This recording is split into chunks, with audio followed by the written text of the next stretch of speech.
কি হয়েছে বলেন তো? আমরা যে আমাদের পরিবার থেকে যদি আমরা মরিয়ে যাই, আমাকে আমি চিরকুট রেখে ফিরে যাবো, এইটার জন্য সরকার দায়ী থাকবে। আমার ঘরে একটা বাজার নাই, একটা ঈদের কাপড় চোপড় কিনতে পারিনি এই বাচ্চাগুলোকে। নিজে ডাক্তার দেখাবার লাগে কয়টা টাকা রাখছি, এই বাচ্চাকে বাজার করে খাওয়াইতে পারি। আমি নিজে ডাক্তার দেখাইতে পারি না, আমার শরীরে অসুস্থ। আমি এর মধ্যে সরকার 9টা 5টা অফিস করতে কইতে আমি করবো, কিন্তু আমাকে বেতন দেয় না। 16,000 টাকা বেতন পাই, 20 গ্রেডের কর্মচারী আমরা। আমাকে কথা কি সরকার ওঠে না?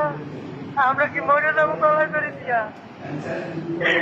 এই সরকারের কল আমি মরিয়ে দিয়ে আমার পরিবারের সমস্ত মৃত্যুর জন্য সমস্ত দায়ী থাকবে সরকার। আমরা সপরিবার আজকের রাত্রে বিষ খেয়ে মারা যাবো। আপনার কাছে অনুরোধ, আপনি যদি আমাদের সংগঠনের বড় ভাই, আপনি আমার বাড়ির থেকে তীরপুরটা নিয়ে পেপার পত্রিকায় মিডিয়া দেবেন, যাতে করে সবাই নজরে আয়। নাইলে দিয়ে সংসার চালাতে পারি না। 20 গ্রেডের কর্মচারী আমি একজন। কোথা থেকে বলছেন? কোথা থেকে বলছেন? নামটা বলেন। আমার নাম ফেরদৌস, আমার বাড়ি হইল বরগুনা। আমি যুব উন্নয়ন অধিদপ্তরে অফিস সহায়ক পদে চাকরি করি। চাকরি হয়েছে আজ 18 বছর।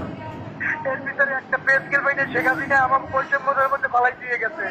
এই সরকার এই কাজটা করে আমাকে লাগে। আমরা কি কাজ করি না? আমরা সরকারের কর্মচারী না? আমাদের জন্য কারো মায়া নাই?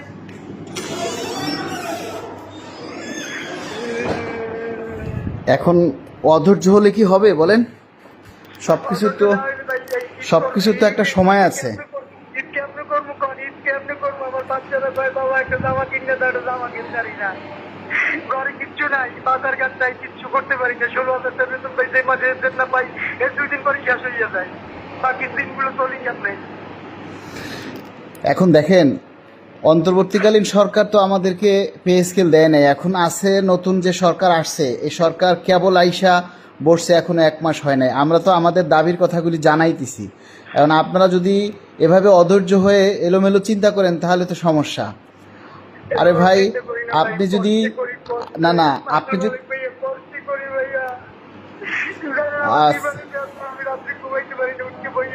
ওষুধ কিনে খাইতে পারি না, তা আমার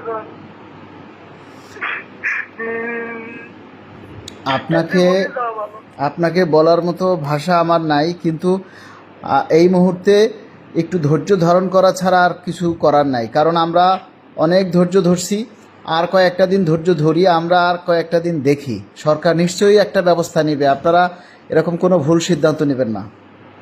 যদি না হয়, যদি অল্প কয়েকদিন ধৈর্য ধরবো, কষ্ট করে হইলো, যদি এরপর না হয় তাহলে আমরা সবাই মরিয়ে যাবো। 20 থেকে সুইসাইড করবো, এর থেকে মরিয়ে যাওয়া বলে দুনিয়ার কষ্টের জায়গা। এরপর আরো মানুষকে কষ্ট দেয়। সরকারি আমলা টামলারা কোটি কোটি টাকা নিয়ে বিভিন্ন দেশে নিয়ে বেগম করে, এই জায়গায় ওই জায়গায় বাড়ি করে। সরকারের চোখ পড়ে না, আর সরকারি কর্মচারীকে 20 টাকা দিলে চোখ পড়ে। এটা কেমন দেশ? আর বিভিন্ন বিশ্বে বিভিন্ন উন্নত দেশে দেখছি, আমরা তো এই দেশে যাই না, এই যে মোবাইলে দেখি, ওই দেশের খয়রাতি যে একটা এমএলএ তারও বেতন আছে 50 থেকে 60,000 টাকা। তারা খাইয়ে পড়ে ভালো আছে। আর এটা কেমন দেশ যে আমরা এই দেশের আজকের নাগরিক হইয়া, দেশের সরকারি কর্মচারী হইয়া, আজকের আমাকে বৈষম্যতা, আমাকে 2 টাকা দিলে সরকারের সচিব পাবে, আমাকে 2 টাকা দিলে সরকারি আমলা চোখে পড়িয়ে দেয়। আমরা কি মানুষের বাচ্চা না? আমরা কি গরুর বাচ্চা? এটা আপনার কাছে তুলে ধরলাম। আপনি এটা যদি পারেন আমাকে দিকে একটু টাকা নাইলে আমরা মরিয়ে যাবো। ভাই ভালো থাকেন, আমাদের জন্য দোয়া করেন। আসসালামু আলাইকুম। ধৈর্য ধরেন। কি বলবো বলেন? বিভিন্ন মানুষ ফোন করে কান্নাকাটি করে, চলতে পারতেছে না। সামনে ঈদ, জামা কাপড় কিনবে সেটা পারতেছে না। ছেলেমেয়েরা আবদার করে, ছেলেমেয়েরা কান্নাকাটি করে, তাদের আবদার রক্ষা করতে পারে না। আমরা আসলে এদেরকে কি বুঝ দেবো বলেন? আপনারা যারা এইটা শুনছেন, আপনারাই বলেন যে আমরা এদেরকে কি বুঝ দিব বলেন? সংসার চালাতে পারছে না বলে অনেক কর্মচারী সুইসাইড করছে। এরাও হুমকি দিচ্ছে বেতন না বাড়লে সুইসাইড করবে। আমরা কি করব বলেন? আমরা মাননীয় প্রধানমন্ত্রীর দৃষ্টি আকর্ষণ করছি। মাননীয় প্রধানমন্ত্রী, আপনি দ্রুত একটা পে স্কেলের ব্যবস্থা করুন। অন্তত আপনি পে স্কেল যে দিবেন সেই সংবাদটা অন্তত আমাদেরকে দিন, যাতে আমাদের কর্মচারীরা শান্ত থাকে, অন্তত তারা নিজেদের মধ্যে একটু স্বস্তি থাকে। এখন তো আমরা অনিশ্চয়তার মধ্যে আছি। মাননীয় প্রধানমন্ত্রী, আপনার সহায়তা চাই।